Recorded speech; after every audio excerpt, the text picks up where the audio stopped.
spokesperson, Senator Basiru Ajibala, who joined us virtually from Ilesha in Osun State. Thank you so much, Senator, for joining us tonight.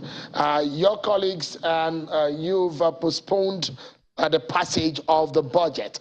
And clearly what the Senate President said was that there were errors, there were problems, and they needed to be cleaned up. And he has pointed a finger at the executive. Nigerians need some full disclosure here. What are these problems? Are they relating to budget padding? First and foremost, I don't know what is meant by budget padding, so I can't be talking about whether anything is relating to budget padding. The reality is that one of the areas where the executive and legislative arm must necessarily collaborate is in the area of making appropriation law. And in this regard, the draft that have been sent by the executive to the National Assembly will have to be worked upon by the various appropriation committees of the National Assembly, that is the two chambers, Senate and the House of Rep. And the way it works is that although there is a central appropriation committee, when it comes to working on the budget, the different segment of the budget as relates to the different supervisory committee of the National Assembly will have to look at it on a segment-by-segment basis. For instance, the Senate Committee on Works and Housing will look at those aspects of the budget that relate to works and housing.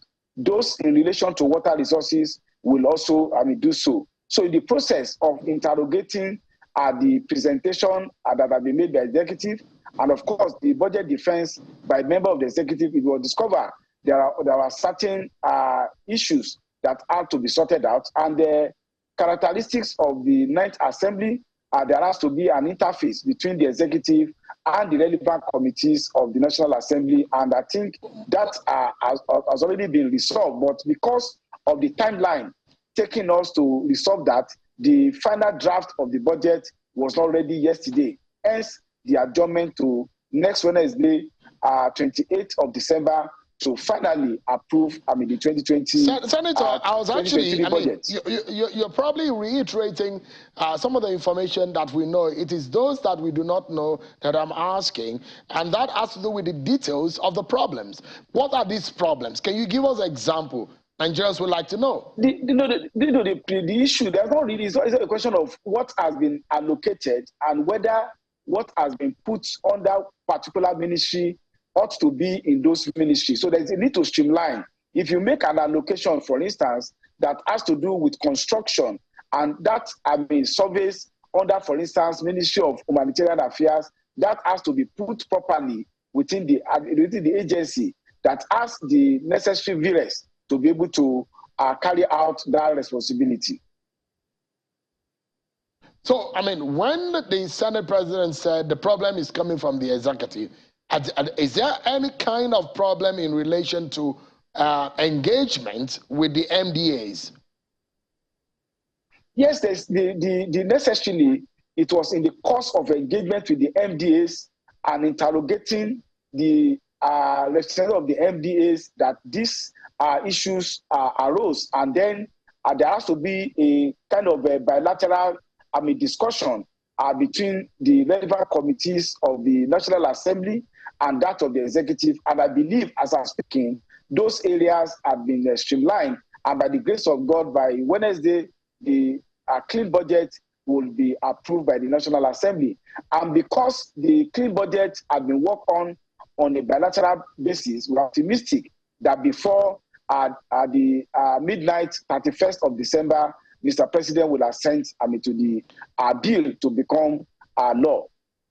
So the kind of problems you're talking about, before I let go of this matter, the kind of problem that you're talking about in this sense, and the issue that the Senate or the National Assembly are saying in this budget, does it amount to, or does it affect the cap of the figure presented by the president initially?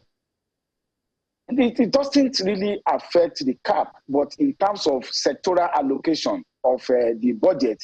And of course, as the National Assembly, we are not bound by the cap that have been given by the president. If, as a representative of the people, we thought that certain areas are not, covered, of course, we may make adjustments in order to reflect what we think will further good government, of the country. So the National Assembly necessarily are not bound by it, but at the same time, we cannot afford to be reckless because there must be a correlation between allocation in terms of expenditure and expected revenue, particularly in the context of a heavy deficit, budget that is being presented for 2023. Right. So we need to be cautious in terms of sectoral allocation and the cap that have been given to each of the MDAs. So before I moved into another matter, a few people have asked me if I know what exactly was wrong, why the usual plenary room or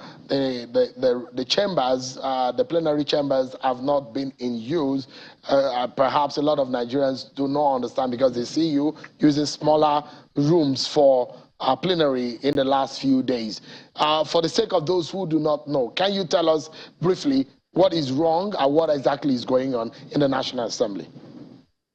The senators and House of Reps, Nigerians must know, we are actually tenants of the Capital Territory Development Authority, who is the owner of the National Assembly.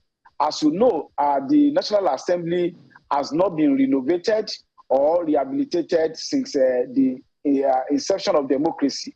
So during this budget year, there's an allocation to the FCDA to renovate the two chambers and, of course, to upgrade the facilities in the premises of the National Assembly. So because of that, we had to move to one of the large committee room and ditto for the House of Representatives. So what we are using now is a temporary place, and we have been assured that by the end of January or by mid-February, the chambers will be ready for us to relocate back to the actual chamber where we're supposed to be holding our plenary sittings. How much does it cost to renovate? I don't know. It's not part of my work as a Senate. I think the bureaucracy of the Federal Capital Development Authority will be in a position to answer your question. Are you aware of, if you can clarify, 30 billion, 42 billion, those are the figures that we see that have emerged from some of the documents. Which one? I think the proper person that has custody and information will be the FCDA, who is in charge of the construction. They will be able to know the procurement process, what has been allocated, and what is the actual the contractual price that have been given out. I wouldn't want to engage in speculation because I'm not seized of the fact.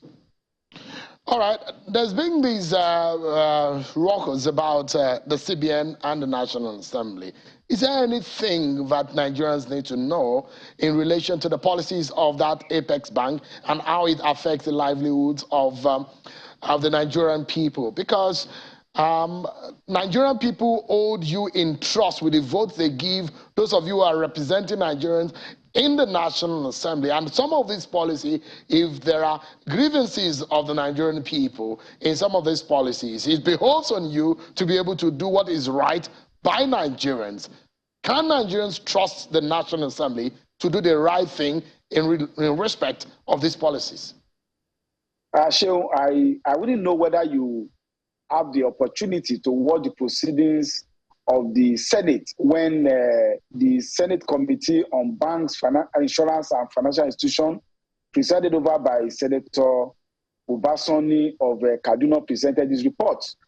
Quite a number of senators, including myself, expressed our reservations about the policies, particularly as regards the threshold of cash withdrawal and the effect it will have on the informal sector and traders in our community. I can remember vividly that I said that at the minimum, a threshold of 500,000 for individual should be given, and the higher threshold for company. And I think it was because of the outrage raised by distinguished senators at the National Assembly. I also remember, for instance, Senator Bukashwa from Bauchi State saying that in this area, you cannot even see banks except in the back capital. And that there are quite a number. One of the arguments that was raised by another senator, Senator Adeja from Jigawa State, is that the POS operators, who are said to be about 1.4 million people, had actually written to the National Assembly, and that the threshold of withdrawal of 20,000 for individual would definitely take them out of market. And this bulk of people actually are those who have not been able to get employment in the formal sector. So we are with the Nigerian people. Okay, Nigerians are hoping that you are truly, with some of your decisions and intervention, this issue of multiple exchange rate and how some of these policies go down with the Nigerian people and the food on their table is very critical. I have less than 60 seconds to go with my conversation with you, Senator.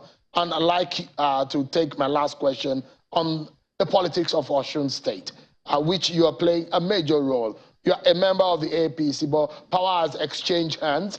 Now, APC is no longer in control of Osun State, but there are enormous money. They're said to have debt burden. They're said to have been left by past government.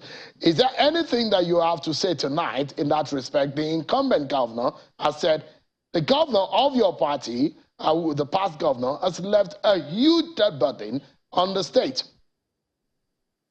I think I will say with respect that the governor of Osun, Senator Adeleke, is only playing to the gallery. He has not come up with facts and figures, particularly as regards the bogus claim that a facility was taken after the July election. He has been challenged by former Governor Itola's spokesperson to give the fact and the detail of those that are given the loan. You cannot just say somebody has taken the loan without giving the name of the lender, the tenor of the loan, and the term. And I think I want to advise Governor Adeleke, let him face governance for now, pending the time he will be kicked out by the tribunal, because we are confident that he's just a tenant in the government house. The tribunal has closed proceeding yesterday.